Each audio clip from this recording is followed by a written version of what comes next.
Bonjour à tous, heureuse de vous retrouver pour cette nouvelle Vendée en direct. Aujourd'hui, je vous emmène dans cette forêt assez incroyable, c'est le refuge du Gralat.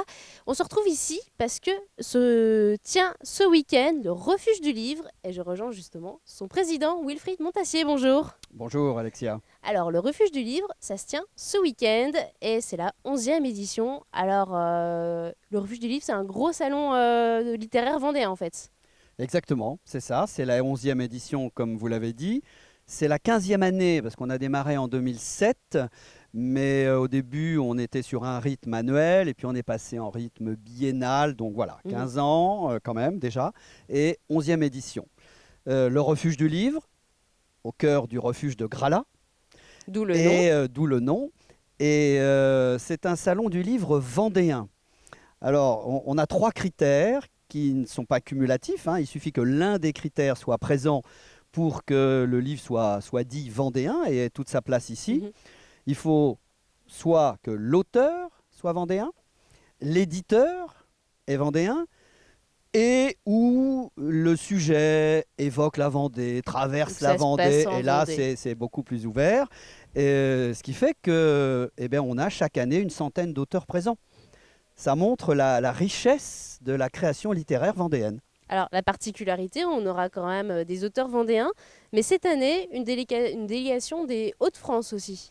Oui, alors depuis l'origine, on a souhaité accueillir à chaque édition une délégation d'auteurs, d'éditeurs, quelquefois aussi, venant d'une région à forte identité culturelle Mhm. également, pour bien montrer que c'est pas parce qu'on met en valeur le livre vendéen, la création littéraire vendéenne, les auteurs vendéens, que l'on est replié sur nous-mêmes. Au contraire, on est très conscient que parce qu'on est fort sur nos racines vendéennes et qu'on les met en valeur, qu'on Mhm. les fait connaître, que l'on peut d'autant plus s'ouvrir aux autres cultures, aux autres identités culturelles régionales. Et en France, évidemment, c'est très riche, ce patrimoine est varié. Et donc, chaque année, on accueille une délégation, j'allais dire étrangère, d'une région amie Du- à forte identité culturelle. Alors, ici, on peut le voir, il y a des stands autour de nous. Bon, c'est encore en préparation, hein, on peut le voir même au tracteur derrière. Ah oui. Mais comment, si on devait se projeter là, comment ça va se passer concrètement? Eh bien, vous voyez, on est donc à la fois au cœur de la forêt, au cœur du refuge de Gralat, hein. C'est un site qui n'a pas vocation à être uniquement un salon du livre, mais qui Mhm. est un site Historique. historique, qui fait revivre une part importante de l'histoire de la On pourra peut-être y Vendée. revenir d'ailleurs un peu après. Avec plaisir. Et au cœur de ce site, de ce refuge, on a disposé, vous le voyez, c'est en train de se faire par toutes nos équipes de bénévoles, des stands. Et derrière ces stands, il y aura des auteurs. Donc on a cette grande allée centrale qui sera animée par tous les auteurs présents et également les éditeurs, les maisons d'édition qui nous font l'amitié d'être présentes aussi. Donc ça veut dire quoi? Découverte aussi des nouveautés littéraires, dédicaces Oui, absolument. Voilà, c'est la possibilité de découvrir des auteurs, de découvrir leurs œuvres et évidemment d'échanger avec eux et d'avoir des moments de dédicace avec ces auteurs. Ça me permet de préciser une chose aussi, c'est un salon du livre vendéen, mais au sens où je vous le disais, mais c'est un salon généraliste. Mhm. Les gens peuvent penser ici, dans un site historique, que c'est le livre d'histoire. Pas seulement. Bien sûr, il y a des livres d'histoire, il y a des essais, mais c'est un salon généraliste. Donc Donc il y a c'est des très romans, éclectique. il y a de la poésie, il y a de la littérature jeunesse, bien sûr, il y a des monographies, il y a des livres de photos. Voilà, c'est très généraliste et c'est très varié. Au total, on a 90 auteurs, il me semble. C'est ça, 90 auteurs au sens d'auteurs vendéens, euh, une délégation d'une dizaine d'auteurs des Hauts-de-France, Mhm. qui est conduite, qui est présidée par Annie de Groot, et puis des maisons d'édition, des sociétés savantes de Vendée qui sont présentes également. Alors, vous me disiez tout à l'heure que voilà, cette identité vendéenne, on l'a ressentie aussi bah, voilà, dans la littérature. Mais comment est-ce que ça se transmet en fait? Ben, le livre est par essence un outil de transmission formidable qui transmet l'histoire, qui transmet la mémoire, qui transmet de l'émotion et qui relie les hommes.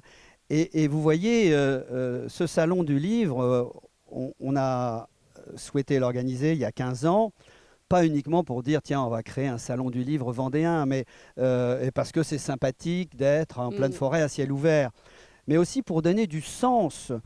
Et ça donne du sens au site du refuge de Grala également. Parce que, bon, d'abord, très concrètement, très matériellement, on est en forêt.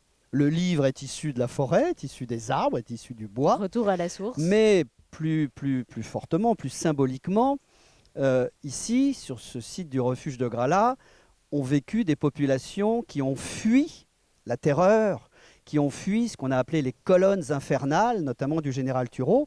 Pendant les guerres de Vendée. Voilà, pendant cette période très très circonscrite dans le temps de l'hiver 1793-1794. Ils sont venus se réfugier ici. Et sous la terreur, comme sous toutes les formes de dictature, quelle est la première chose que l'on fait bien souvent? C'est que l'on fait des autodafés. On brûle les livres et on empêche la transmission de la mémoire. Le général Westermann disait il faut tout raser en Vendée pour qu'il n'y ait plus personne qui puisse raconter. Et donc là, je pense que tous ceux qui ont vécu, qui ont souffert ici pour défendre leur foi, leur liberté, ils sont peut-être heureux de voir qu'on a continué à résister après leur résistance qui était plus héroïque que la nôtre, à travers le livre. Voilà, qui est un outil de transmission, mais aussi de résistance. Et un outil de liberté aussi. Et de liberté, absolument. Alors, justement, en termes de public, qui on va pouvoir avoir? Peut-être des fans d'histoire, de littérature, ou c'est peut-être de la découverte? Alors, il y aura la découverte pour ceux qui vont découvrir, tant mieux. Et puis, il y a tous ceux habitués qui viennent à un rendez-vous auquel ils tiennent. Mais de même qu'il y a un éclectisme dans les genres littéraires présents, on a un public très éclectique. On a aussi le public familial qui va venir se promener samedi ou dimanche en famille, mais qui va peut-être être attiré par un livre, par un auteur, par un livre jeunesse pour les enfants. Voilà, tout ce qui peut permettre d'ouvrir à la lecture est bienvenu et on essaie d'y concourir. Vous savez, dans un monde où il y a une déperdition du langage, et de l'écriture, et où les gens se replient, notamment sur les réseaux sociaux, et le plus mauvais des réseaux sociaux, c'est important de défendre le livre. J'espère que vous l'avez entendu, on vous attend nombreux ici au refuge de Grala. C'est ce week-end, le refuge du livre. Merci Wilfried. Merci à vous Alexia, merci beaucoup. Et bon Saint-Lô alors. Merci. Moi, un grand merci à vous de nous avoir suivis. Désormais, c'est Alexandre Debray et Diane Delang que vous allez retrouver pour les prochaines Vendées en direct. En attendant, je vous souhaite une très bonne journée à tous.